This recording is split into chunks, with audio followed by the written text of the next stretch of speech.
If a single mother and a baby showed up at your church and was asking for help, do you think your church would help her or turn her away? See, this is a social experiment where this mom literally did that simulation. Let's see how it played out with a bunch of other churches, and we'll dive back in right afterwards. Is there any way y'all could help with formula? We do have a benevolence ministry. I can take down your information and put in a request for you. Okay, how long would that take? We really don't have an estimated time just because we do receive a lot of requests here. Each applicant is different. You could take a couple of days. You could take a couple. That baby would die. That baby would not make it in time if she had to wait weeks to get approved for baby formula. I don't know if this is like, are all churches this bureaucratic? Oh, God. We really just don't have a time frame there. Okay, you said it would take a couple of days to weeks? Yes, ma'am. Yeah, if approved.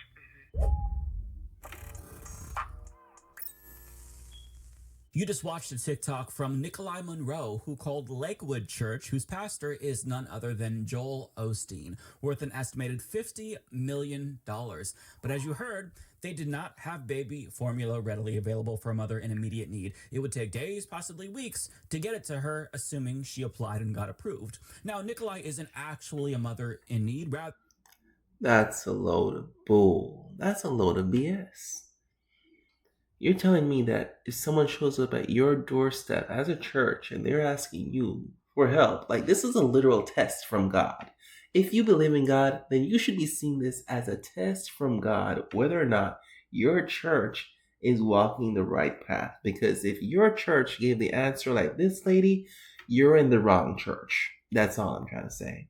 She was conducting what she called a social experiment to see which churches would actually help a member of their community. Now, seeing as how all of these churches likely describe themselves as pro-life, you'd think that providing baby formula to families in need would be a no-brainer, but that's not actually the case because she called 43 churches. And do you want to know the number who actually agreed to help her? Take a guess. 10. Just 10, less than 25%. And Twitter user Smalls2672 put together this spreadsheet of the first 40 churches that she called.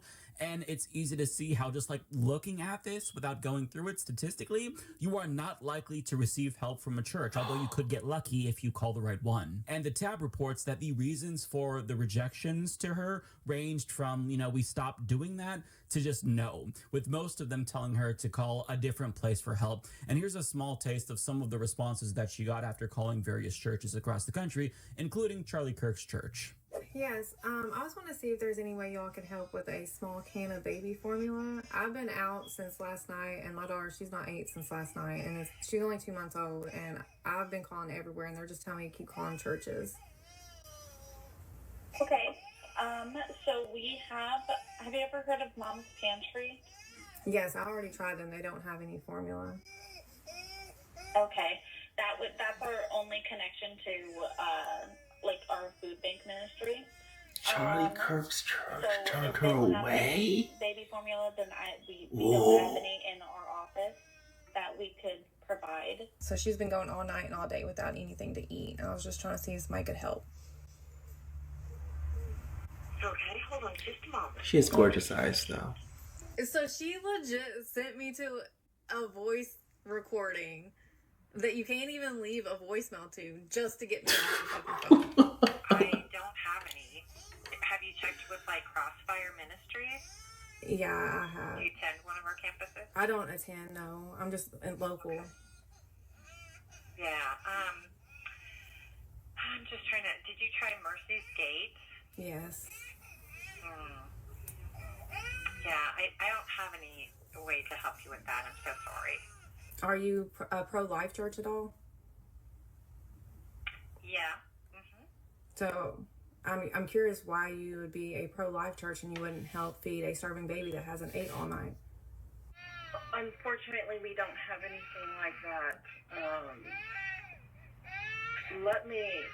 Have you tried St. Paul's. Yes. Okay, yeah. If you stop by around 1 p.m., then we can have that ready for you. We can do this. I'll just see you. Tell me what it is it's called in case I have to go get it. Shout out to those two churches. Shout out to those two churches. This one was a Heritage Hope Church of God, and I think the other one was like Storybook Church or Storybook Church, something like that. I'm a great grandfather. You stay informed, okay? So, as you saw, some were willing to help, most not so much. And the elderly great grandfather that she talked to reportedly received $75,000 in donations to his church's food pantry after his TikTok with her went viral. And that brought him to tears. And it's just nice to see somebody get rewarded for being a good person. But what I find so crazy is that it was the smaller, predominantly black churches, as well as a Buddhist temple and an Islamic center, who were willing to help, whereas the wealthier mega churches like Lakewood and Charlie Kirk's church, they were not willing to help, despite being much more wealthy than those smaller churches who did agree to help her. And one thing that struck me after... And let's not forget, like, she is simulating a woman in crisis. This is not something that I or anyone should take lightly. Like, imagine you lost your job. The entire economy crashed. Your savings account went to nothing. Your house was taken away from you. You ain't got shit. And you see a church, the beacon of hope in your community, and you walk up to that church expecting a piece of bread, they will turn you away. Oh my God. And the irony is that you have millions of Americans, millions of people worldwide who go to these churches, who pump their last bit of coin into these places under the idea, under the auspices that God is going to give them a blessing for every tithe that they give, knowing full well that if they enter in a state of crisis, the church will not help them. It will not support them. Is that ringing? Is that connecting for you? Listening to a number of these calls is how taken aback so many of them were by her request. Even the ones who agreed to help, like the great grandfather that she talked to, they didn't have baby formula at their church. He said he would go buy it for her and give it to her because he loves babies. He's a great grandfather, which tells me that so many churches don't have this readily available. They don't have baby formula or food or a program in place to distribute mutual aid to their communities, which is kind of crazy because like that's what churches are supposed to do, or so I thought, but they're not doing that. But the one call that stood out is when she was recommended to call a mosque or an Islamic center after she made calls to churches, this just to see, what they would say. And they agreed to help her, no questions asked. Take a listen. I have a 2-month-old baby, and I ran out of formula last night, and I was wanting to see if there's any way you all could help with a can of baby formula. We can, ma'am.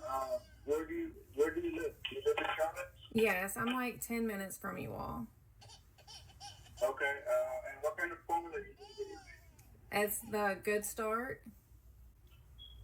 Good Start.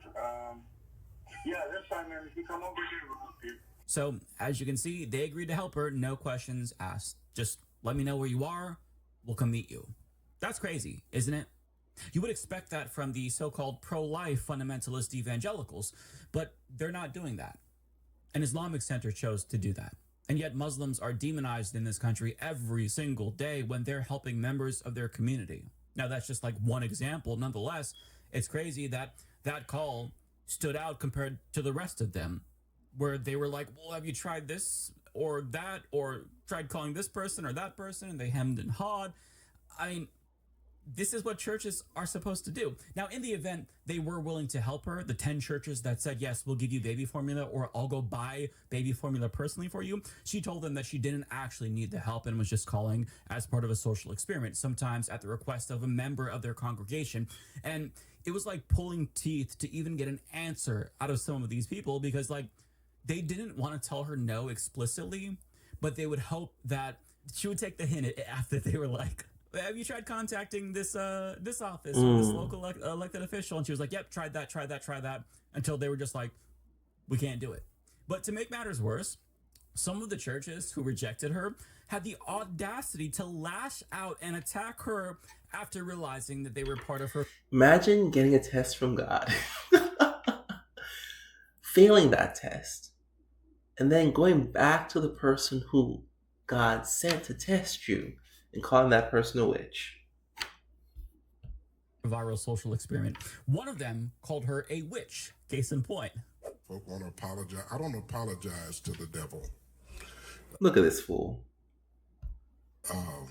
Yeah, sometimes Christians get so weak, you forgot we're supposed to rebuke evil. You're evil. So if you could pretend to have a crying baby to try to call churches and to trick people It's into a things. simulation. Now, let me tell you something about living faith. We fed thousands of people. Okay. And I said, we in the middle of feeding people. How you gonna do your little dirty deed? And you know, it's just... Then why did you fail the test? Why did you fail the test? Come on now, bro. Talk one-on-one, mano-a-mano. Why did you fail the test?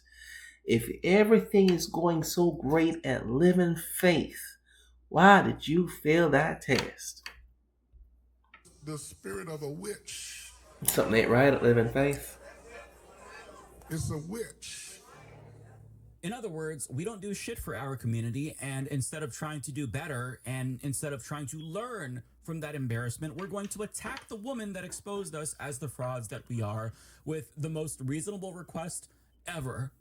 And he ended up making his church look worse because local news picked up his comments calling her a witch. And now everyone in the community knows that he is a cold-hearted asshole. And I just want to show you her call to that church so you can see her supposed witch behavior for yourself. Hey, I was wanting to see if y'all could help with a small can of baby formula. I have a 2-month-old and she's been out. I'm surprised that instead of coming out and saying, hey, you know what? Our church did not handle this the right way.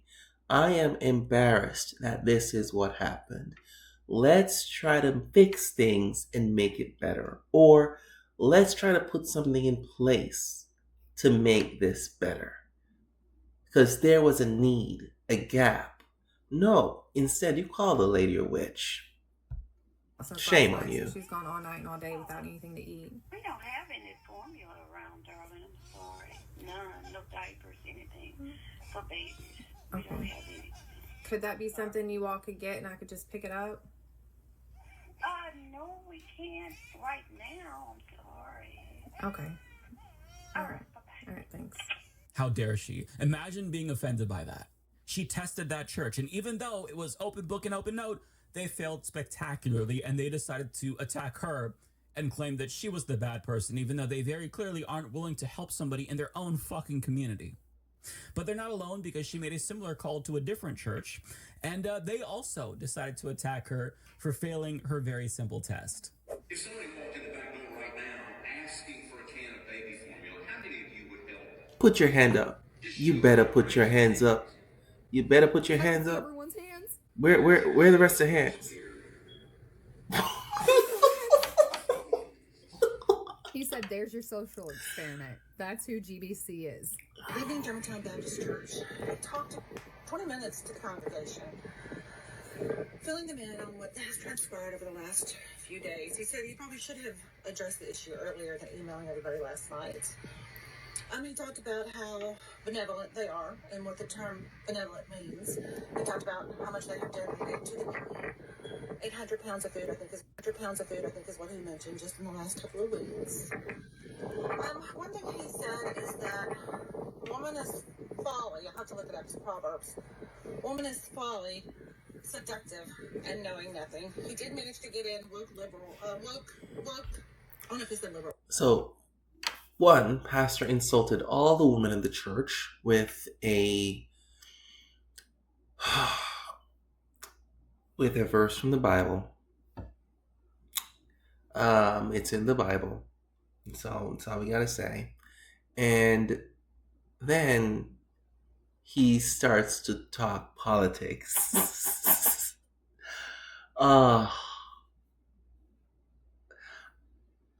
I get the impression, and this is my experience. This is my experience from being visiting different religious organizations across this country. A lot of pastors are, by and large, political in their presentation on the pulpit. And because churches are a conservative structure, the large majority of churches are actually conservative. They're not supportive of anything that is progressive. And that is something that a lot of people have to remember. I'm not necessarily a progressive person. I'm not going to share my politics, but I'm the person who would have gone out of his way to purchase baby formula because this is a woman or a simulation of a woman who was in need. Oh. Definitely mentioned woke. It seems to me that there are a lot of empty seats in that church. It's a big church. There are a lot of empty seats. There's a lot of empty parking spaces. I kind of said something about the church, don't you think?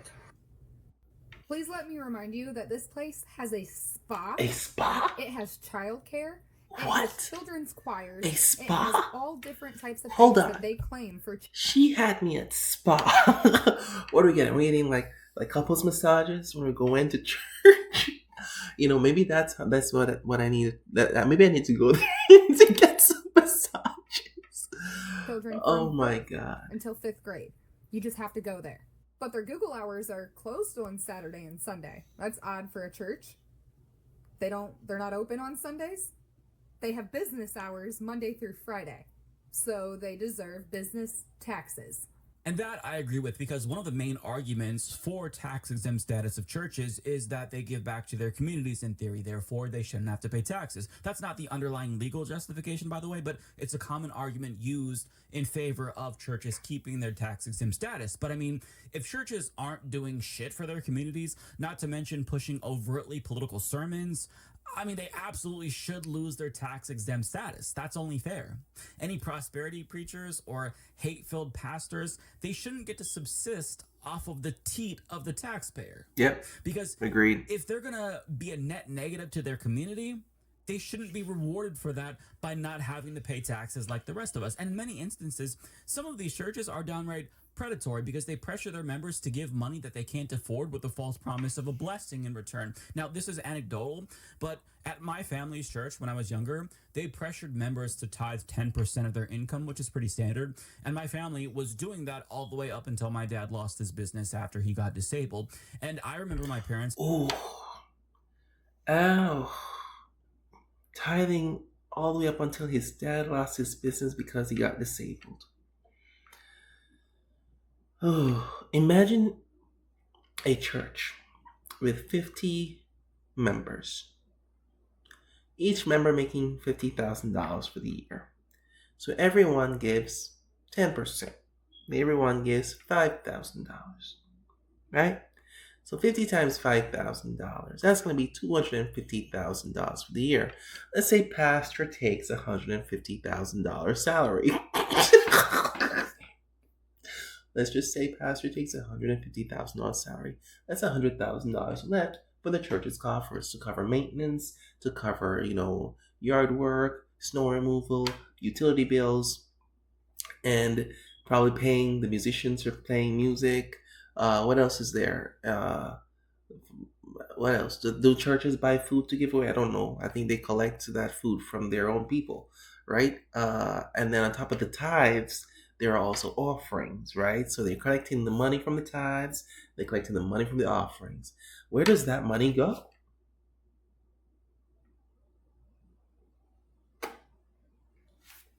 I'm waiting. Where does it go? I don't know. Does it go to some other grand organization somewhere? Some big mega headquarters?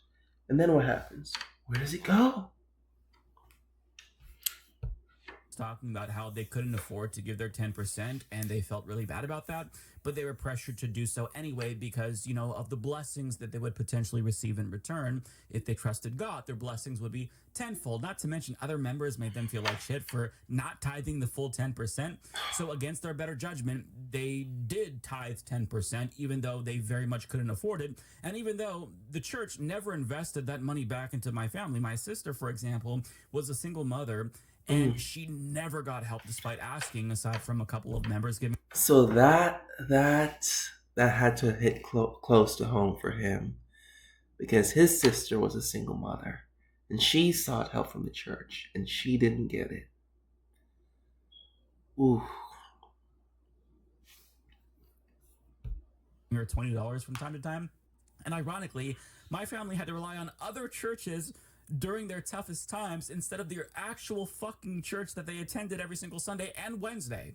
There was this 7-day Adventist church in Portland that had a clothing bank, and we would go there when I was younger because they would help us out, no questions asked, even though we never attended a single service. Meanwhile, the Baptist church that we went to told us to go fuck ourselves in times of need. And I don't think that my experience is that unique. There's a lot of Zoomers and millennials my age, especially gay and trans ones, that still have lingering trauma from our days as fundamentalist Christians, which is part of the reason why I think religiosity in general is declining in the United States, specifically Christianity, although it has notably leveled off according People to are the waking research. up, man. And it's currently more of a generational People are divide, with only waking a up. plurality of 18 to 24-year-olds identifying as Christians, Yeah. compared to the overwhelming majority of Americans 74 and older identifying as Christians. Meanwhile, we've seen growth in non-Christian religions, including Islam, Buddhism, and Hinduism, presumably because Christianity has obviously been hijacked by far-right political extremists who are selfish, judgmental, and want to impose their religion on everyone else in society to the detriment of other religious people and non-believers, which is expectedly fueling the backlash that they're experiencing right now. But for the record, even though I'm an atheist, I am not opposed to people being... All right, buddy. I think that's it for me. I think that's it for me. All right, guys. I'm gonna end the video here. But tell me what you think. Do you think the churches were right in withholding support, or do you think we should just forego churches? We should just call them businesses because they're collecting money, they're making profits. I don't know, man. This is weird, and it's very frustrating because just for one moment, consider potentially losing everything. Think about potentially losing everything. You have no house, your family is falling apart, you are alone, you have nothing, and you see a church in your community that is supposed to follow the words of Christ and help the needy, those in need. And you show up there with your heart on your sleeve only to have the door slammed in your face. Yeah, hard pass for me. Hard pass for me. Subscribe.